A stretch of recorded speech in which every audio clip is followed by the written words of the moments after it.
내 심장에 새기면서 한 절씩 교독하도록 하겠습니다. 제가 먼저 12장 1절로부터 읽도록 하겠습니다. 함께 14절까지 교독합니다. 에브라임은 바람을 먹으며 동풍을 따라가서 날마다 거짓과 포악을 더하며 아수르와 계약을 맺고 기름을 애굽에 보내도다.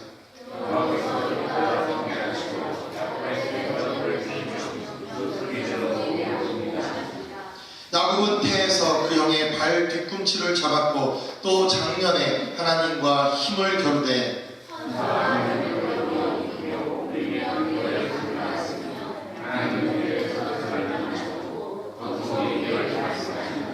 저는 만군의 하나님 여호와시라. 여호와는 그의 기념 칭호니라.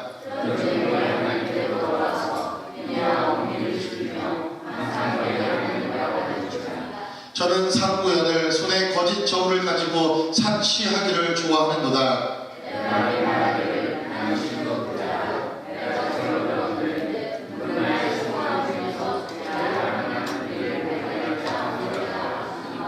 내가 애굽 땅에서 나옴으로부터 나는 내 하나님 여호와니라. 내가 너로 다시 장막에 거하게 하기를 명절일에 하던 것 같게 하리라.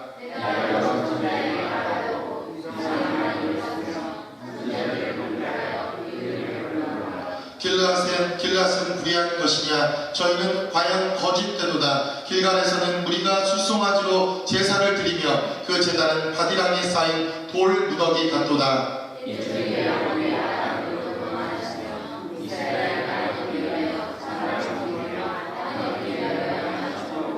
여호와께서는 선지자로 이스라엘을 애굽에서 인도하여 내시며 선지자로 저를 보호하셨거늘 에브라임이 경록케 함이 극심하였으니 그 주께서 그 피로 그 위에 머물러 있게 하시며 저의 수치를 저에게 돌리시리라. 아멘. 여러분들이 아마 동계올림픽에 관심을 갖고 계신 분들은 방송과 여러 미디어 매체를 통해서 지금 러시아 소치라는 곳에서 열리고 있는 동계올림픽을 유심히 관찰하고 계실 것이라 생각됩니다. 자랑스럽게도 한국이 금메달, 은메달, 동메달을 딴 것 같습니다. 그리고 앞으로도 더 메달을 기대할 수 있을 만큼 이 동계 스포츠에 있어서도 한국은 아주 이제 전 세계적으로도 세계의 많은 나라들과 그 실력을 겨루어 이길 만큼 아주 발전된 나라가 되어가는 것 같습니다. 사실 한 종목에서 이런 올림픽의 금메달을 따는 것은 국력과 거의 직결되어지는 그러한 현대 스포츠이기 때문에 금메달을 따고 은메달을 따고 동메달을 딸 수 있다는 것 자체가 이제는 대한민국이 전 세계의 높아진 위상과 그리고 국력을 과시할 수 있는 좋은 기회라는 생각이 듭니다. 특별히 동계 스포츠를 우리가 보면 이 국가의 국력과 사실 직결되어지는 그런 게임들이 참 많이 있습니다. 스피드 스케이팅, 저는 어려서 썰매 밖에는 한 번도 이 스케이팅이라는 걸 타본 적이 없었는데 이렇게 스피드 스케이팅이나 또 무슨 김연아 선수 같이 정말 올림픽에서 금메달을 딸 수 있는 그러한 실력 있는 나라가 된 것 같습니다. 이렇게 유심히 동계올림픽이 진행되는 동안 김연아 선수가 한 인터뷰를 했던 한마디가 오늘 본문의 말씀을 준비하면서 그리고 호세아의 말씀을 묵상하는 가운데 제 심령 가운데 정말 그의 인터뷰 한 단어가 제 마음을 때리고 제 마음속에 남아있는 그의 한마디가 있었습니다. 4년 전 금메달을 땄던 기억이 있습니다. 그 느낌을 아니까 라는 이 단어가 그리고 그의 인터뷰가 제 마음 가운데 아주 깊숙하게 제 마음을 울리는 것을 느꼈습니다. 제가 그 느낌을 아니까 어떻게 하면 올림픽을 준비해야 되고 그리고 금메달을 따야 할지 나는 그 느낌을 알고 있으니까 라고 하는 이 단어 속에서 그 말 속에서 그가 어떻게 이 올림픽을 준비해 왔으며 그리고 어떻게 이 올림픽을 준비하고 있는가에 대한 그의 신뢰와 그리고 그의 자신감과 그리고 금운동 어떤 메달의 색깔의 문제가 아니라 그가 어떠한 마음으로 이 올림픽을 준비하고 있겠구나라는 것이 마음 가운데 와 닿았습니다. 그리고 또한 이 본문의 말씀이 묵상되어지는 가운데 이러한 고백이 하나님의 고백이 아닐까라는 생각을 해보게 되었습니다. 하나님께서 그 느낌을 아시니까, 하나님께서 어떻게 하면 이스라엘이 변화될 것인지 하나님은 그 경험과 그 느낌을 아시기에 사실 오늘 기록되어 있는 이 호세아서 12장의 말씀과 그 약속의 말씀들을 이스라엘에게 하시고 있다는 생각을 해보게 되었습니다. 오늘 본문은 하나님께서 말씀하십니다. 이스라엘의 범죄와 이스라엘의 죄악과 끊임없는 이스라엘의 타락을 하나님은 호세아라는 선지자를 통해서 심판과 그리고 저주와 그리고 하나님의 책망의 메시지가 지속적으로 증거되어지고 있었습니다. 그러나 하나님은 호세아를 통해서 얼마나 그가 이스라엘을 사랑하셨고 그리고 그를 어떻게 사랑하고 있으며 앞으로 더 어떻게 하면 이스라엘을 사랑하실지에 대해서 우리가 지난 시간에 나누었던 11장의 말씀을 통해서 하나님은 약속하십니다. 그리고 또한 오늘 12절의 말씀을 통해 이렇게 말씀하십니다. 나는 야곱이 어떻게 그의 삶을 통해서 변화되었는지를 알고 있으니까, 그 느낌을 하니까, 그리고 어떻게 하면 야곱처럼 이스라엘이 변화되어질지를 나는 알고 있으니까 라는 그 한마디가 바로 오늘 12장에 기록되어진 하나님의 약속입니다. 오늘 본문의 말씀을 통해서 하나님은 우리에게 어떻게 말씀하십니까? 그리고 이 야곱이 변화되어진 이 변화를 통해서 하나님은 이스라엘을 어떻게 변화시키시고 그들의 삶의 변화를 통해 하나님의 살아계심을 어떻게 보여주시겠다고 우리에게 증거하고 계십니다. 오늘 본문의 말씀을 통해서 하나님께서 변화시킬 이스라엘의 그 변화와 야곱을 변화시키셨던 하나님의 그 사랑의 메시지가 무엇인지 오늘 본문의 말씀을 통해서 여러분들과 함께 은혜를 나누어 보기를 원합니다. 첫 번째로 오늘 성경은 말합니다. 야곱이 추구했던 욕망과 그 죄악의 경험에 대해서 하나님은 누구보다도 잘 알고 계시다고 하나님은 말씀하십니다. 3절의 말씀을 함께 우리 한번 찾아봅니다. 오늘 본문에 기록되어 있는 호세아 12장 3절에는 하나님께서 말씀하시기를 야곱은 태에서 그 형의 발 뒤꿈치를 잡았고 또 작년에 하나님과 힘을 겨루되 천사와 힘을 겨루어 이기고 울며 그에게 간구하였습니다. 하나님은 베델에서 저를 만나셨고 거기서 우리에게 말씀하셨나니 라고 성경은 말씀합니다. 하나님께서 야곱이라는 사람, 그리고 그가 그의 삶을 통해서 경험했던 야곱의 죄악과 야곱의 욕심과 야곱의 욕망과 야곱이 하나님을 떠나 살았던 야곱의 죄악들에 대해서 하나님은 누구보다도 잘 알고 계시다고 하나님은 말씀하십니다. 여러분, 야곱은 누구입니까? 야곱이라는 이름이 무엇입니까? 야곱, 발 뒤꿈치를 잡았다라는 뜻입니다. 남의 발목을 잡는 인생, 자기의 야망과 자기의 욕망과 그리고 자기의 욕심이라면 그의 형의 발목이라도 언제든지 잡을 수 있는 인생, 바로 그 인생이 야곱이라는 인생입니다. 여러분 생각해 보십시오. 엄마 뱃속에서부터 남의 발목을 붙들고 내가 태어나는 그날로부터 나의 꿈을 위해서라면, 내 욕심을 위해서라면 물불을 가리지 않고 태어나 이 땅의 삶을 살아겠다고 결심한 사람, 인류의 유일한 그 한 사람, 바로 야곱이라는 사람입니다. 하나님은 야곱의 욕심과 야곱의 욕망과 야곱의 죄악들에 대해서 하나님은 너무나도 잘 알고 계셨습니다. 야곱은 자기의 욕심을 채우기 위해서라면 형이 가지고 있었던 장자의 그 권한도 팥죽 한 그릇을 이용해서 언제든지 탈취해낼 수 있는 그러한 욕망과 죄악으로 가득한 사람이었다고 성경은 말씀합니다. 그뿐이 아닙니다. 그가 받을 축복이라면, 그의 욕심을 채울 수 있는 방법이라면 그는 부모를 속이기도 합니다. 그의 형을 거짓되게 속이기도 할 수 있는 자입니다. 언제든지 자기의 욕심을 따라 자기가 하나님의 말씀을 저버릴 수 있는 자, 바로 그 자가 야곱이라고 성경은 기록하고 있습니다.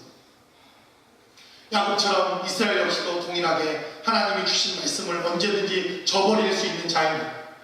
하나님의 말씀을 따라 살지 못하고 하나님이 주시는 은혜의 말씀대로 살지 못하여서 그가 언제든지 자신의 욕심과 자신들의 죄악을 따라 행할 수 있는 바로 그 사람들이 이스라엘이라고 하나님은 말씀하십니다.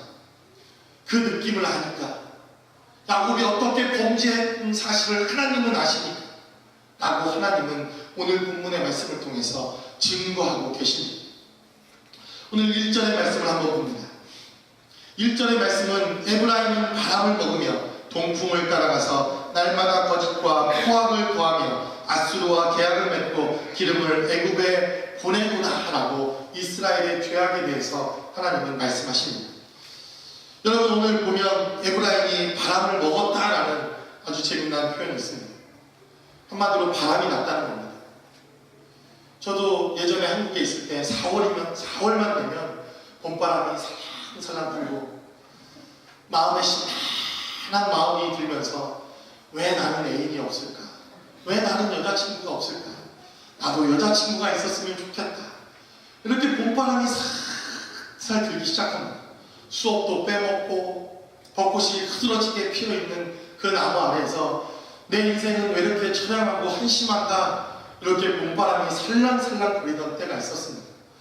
참 이 캘리포니아가 좋은 것은 봄이 언제인지 여름이 언제인지, 여름이 봄 같고 여름이 여름 같고 여름이 가을 같고, 언제 겨울이 지나갔는지 언제 봄이 왔는지 모르게 여름과 같은 날씨가 또 계속되는 것을 봅니다.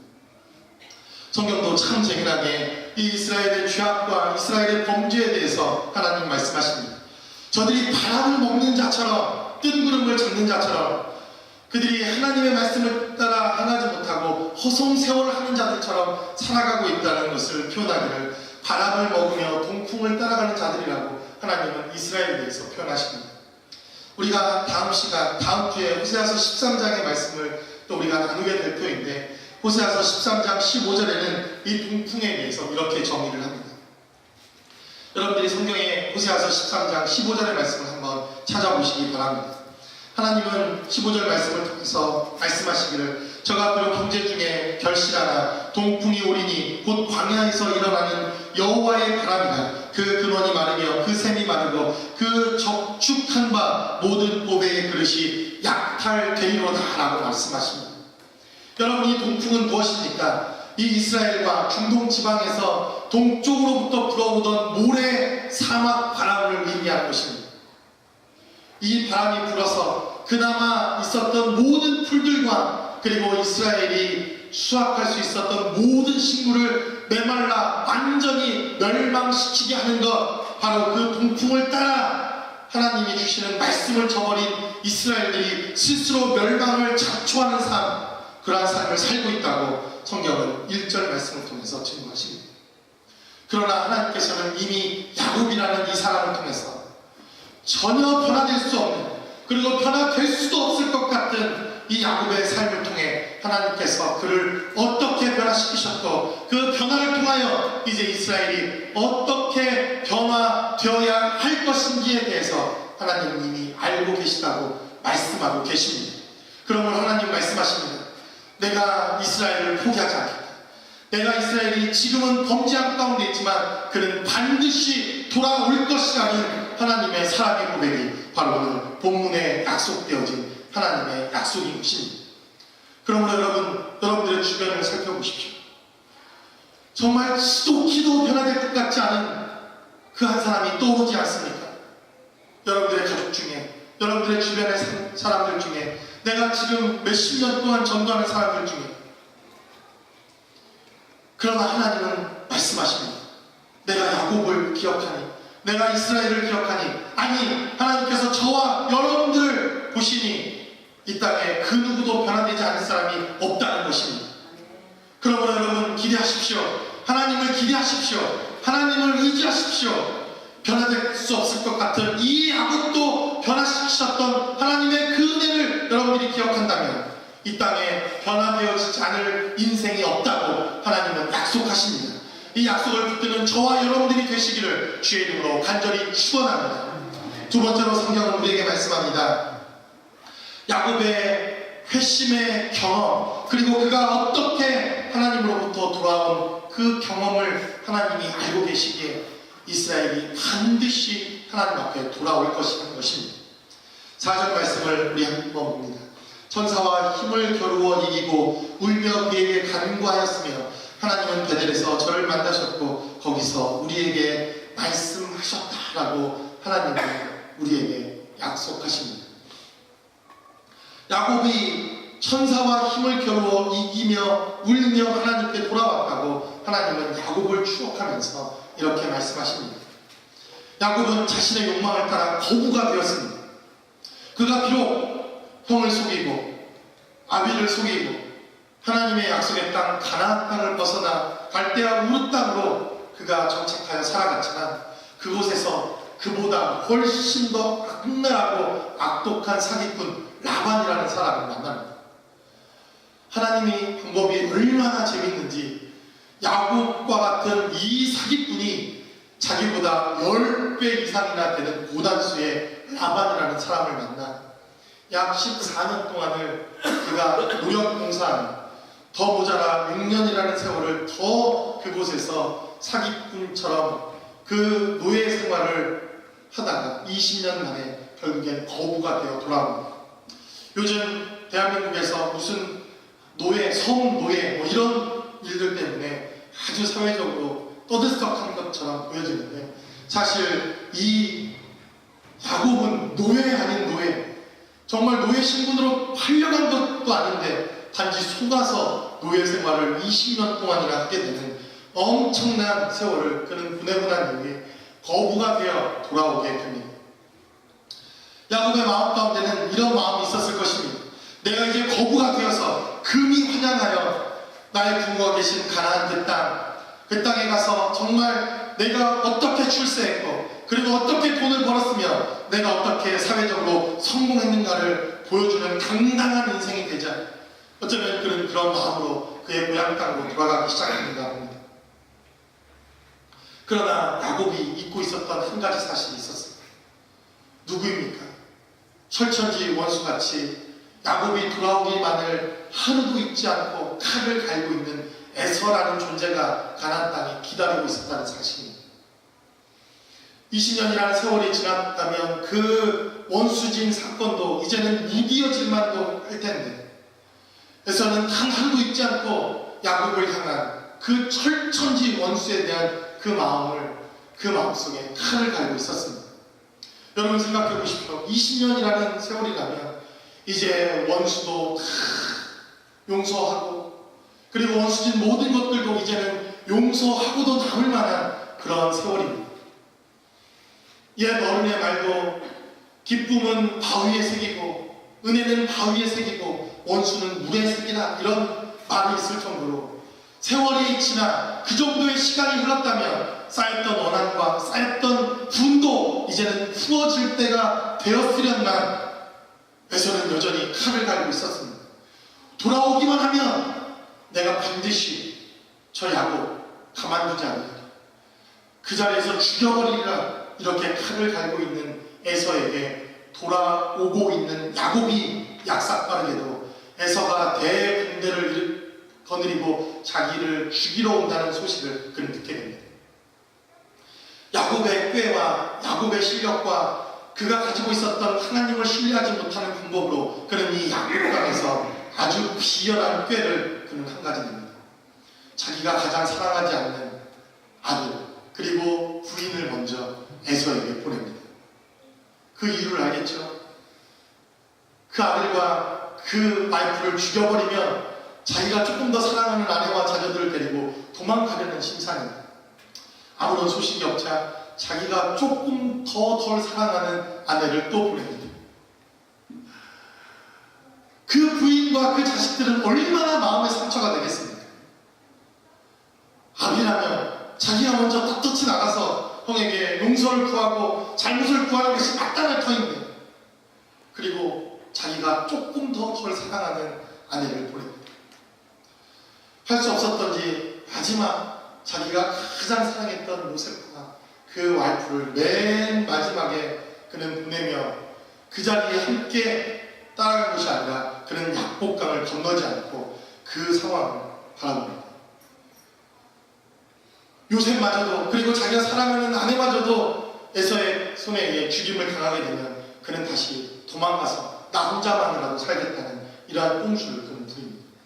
그리고 여차여차 도망가려고 준비하고 있던 바로 그 시점에 하나님이 나타나신 것입니다.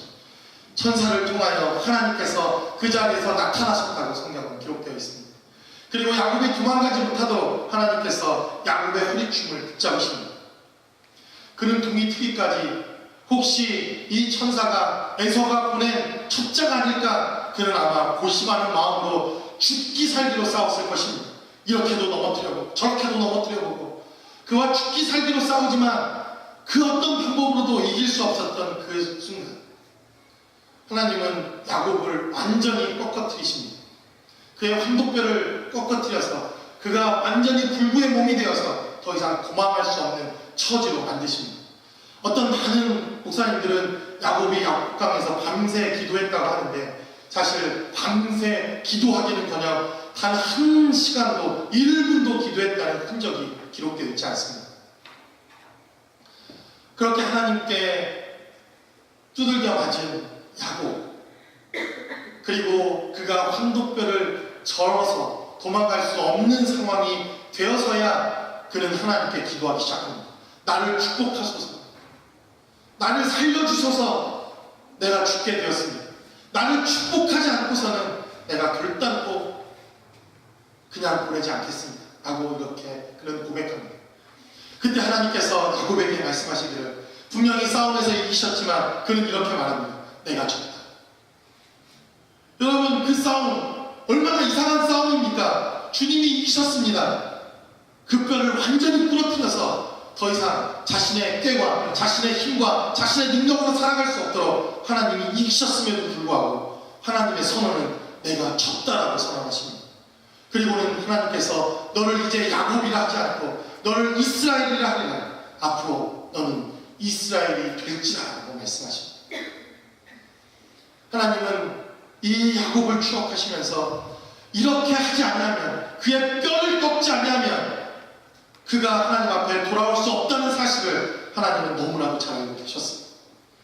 그래서 하나님은 이스라엘도 이렇게 뼈를 꺾지 않으면, 하나님께서 이스라엘을 손대지 않으면 하나님께서 그들의 마음과 그들의 생각과 그리고 그들의 삶의 자리에서 하나님이 심판하시지 않으면 그들이 결단코 돌아올 수 없다는 사실을 그는 누구보다도 잘 알고 계셨습니다. 그 사실을 알기에 하나님은 포기하지 않으십니다. 그 사실을 이미 경험했기에 하나님은 이스라엘의 손을 놓지 않으시겠다고 말씀하십니다. 그러므로 여러분, 하나님께서 여러분들의 환도뼈를 쳐서 깨뜨려 버리시기 전에 주님 앞에 돌아오십시오. 그것이 우리가 사는 길입니다. 저와 여러분들이 사는 길입니다. 하나님께서는 저와 여러분들이 이 뼈가 꺾이기 이전에 주의 말씀을 통해서 돌아오시기를 주님은 기다리시고 계십니다. 그러한 주님의 손길 앞에 반응하시는 저와 여러분들이 계시기를 주의 이름으로 간절히 축원합니다. 세 번째로 성경은 우리에게 말합니다. 야곱의 완성된 은혜, 그리고 그 경험 때문에 하나님은 반드시 이스라엘이 돌아올 것이라고 하나님은 이스라엘을 향해 말씀하십니다.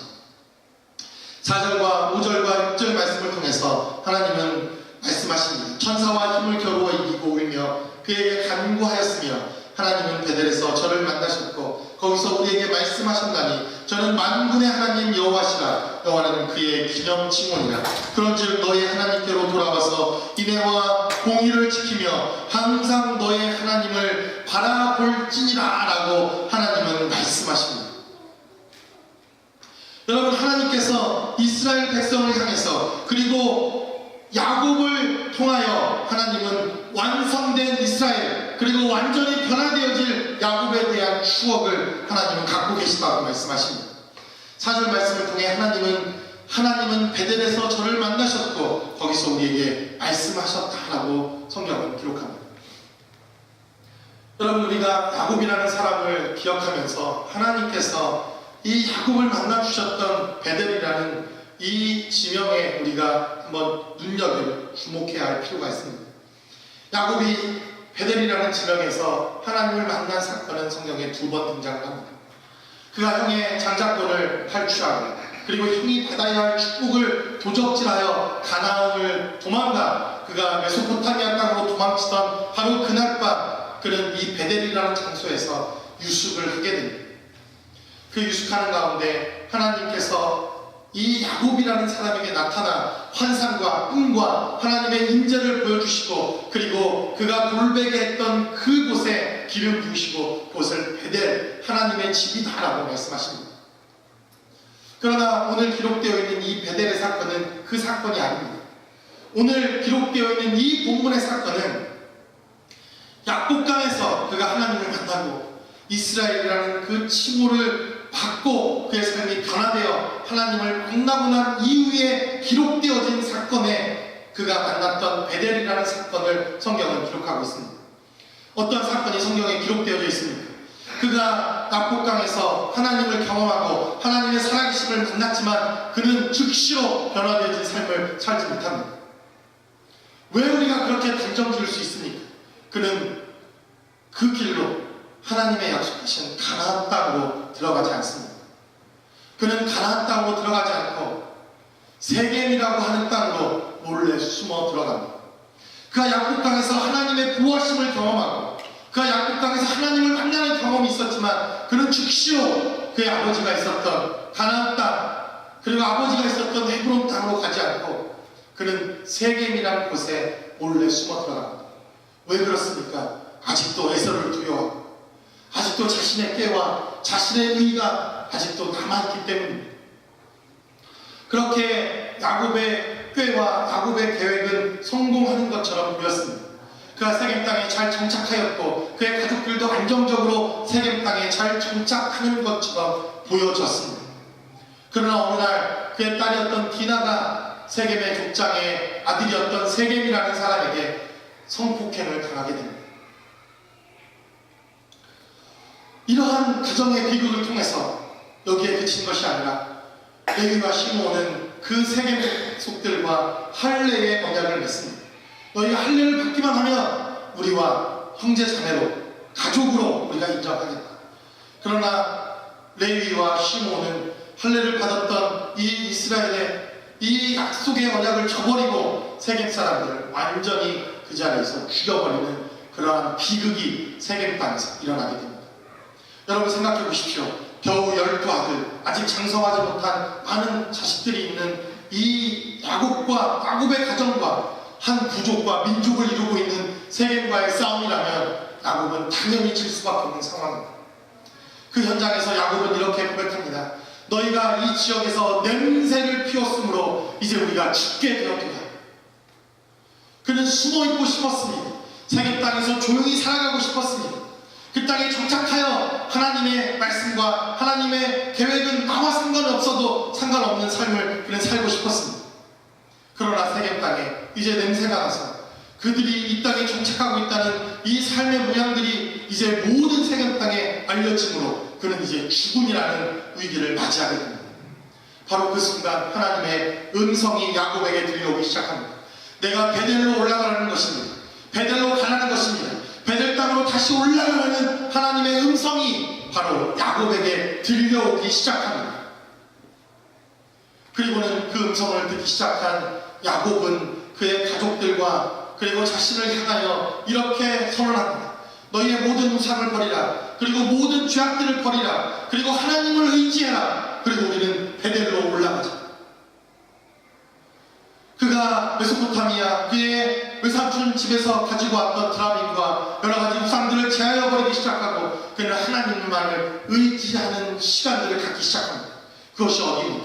바로 이 베델이라고 하는 사건입니다. 성경을 통해서 하나님은 말씀하십니다. 그 베델에서 다시 하나님께서 야곱을 만나주시고 그리고 그의 가족들을 보호하시고 하나님의 완성된 야곱의 삶을 하나님께서 야곱에게 부여하시고 야곱에게 역사하십니다. 이 베델의 사건 이후에 나타나는 야곱의 행적과 야곱의 삶은 그 베델 이전의 삶과는 이제는 완전히 다른 삶을 살기 시작합니다. 하나님을 의지하기 시작합니다. 하나님의 말씀대로 살아가기 시작합니다. 그리고 그에게 역사하시는 하나님의 뜻이 무엇인지, 그리고 아브라함과 이삭에게 약속하셨던 가나안 땅의 약속이 무엇이며 하나님의 약속이 무엇인지를 그는 기억하기 시작합니다. 그리고 그의 삶에 이제 하나님과 동행하는 삶, 하나님과 함께하는 삶, 그리고 그의 조상 아브라함과 이삭의 약속의 말씀을 붙드는 삶이 바로 이 베델로부터 시작되어졌다고 성경은 우리에게 말씀합니다. 그러므로 하나님은 이 야곱을 추억하시며 여전히 범죄 가운데 있지만, 여전히 하나님과 상관없는 삶을 살고 있지만, 여전히 하나님의 말씀에 순종하지 못하는 그러한 삶을 살고 있지만, 베델의 사건을 통해서 변화되어졌던 야곱처럼 이 이스라엘이 반드시 변화되어지라는 분명한 믿음을 하나님은 우리에게 선언하고 계신 것입니다. 이러한 선언과 이러한 약속이 저와 여러분들의 삶의 자리에도 함께 하시기를 주의 이름으로 간절히 축원합니다. 하나님께서 못 고칠 영혼이 없고 하나님께서 못 변화시킬 영혼이 없다는 사실을 그 누구보다도 하나님은 먼저 하나님 스스로가 알고 계셨다는 것입니다. 그 느낌을 알기에, 어떻게 변화될 것을 알기에, 내가 어떻게 하면 이 영혼들이 변화될 것을 알고 있기에 하나님은 여전히 소망이 없었던 이스라엘을 향해 변화되어질 이스라엘을 향한 하나님의 간절한 소원의 약속의 메시지를 우리에게 허락하고 계신 것입니다. 저와 여러분들이 이 약속의 말씀을 통하여 하나님과 가까이 하는 삶이 되시기를 주의 이름으로 간절히 축원합니다. 우리 시간 기도하겠습니다. 이 시간 기도할 때 여러분 지금 하나님께 어떻게 기억되시기를 원하십니까? 도무지 변화될 수 없을 것 같은 우리의 삶의 자리에서 하나님께서 여러분들을 변화시키셨던 삶의 경험이 있으십니까? 그 경험은 무엇이었습니까? 그리고 그 경험으로 인해 여러분들이 하나님께 기억되는 여러분들의 삶의 자리는 무엇입니까? 이 시간 우리 다 함께 기도합니다. 하나님, 변화될 수 없었던 나를 변화시켰던 것처럼 우리의 삶을 통해서 내 주변에 이 세대가 변화되게 도와주시고, 우리 가정이 변화되게 도와주시고, 삶의 자리가 변화되게 도와주시고, 남과 누가 변화되게 도와주시고, 더 나아가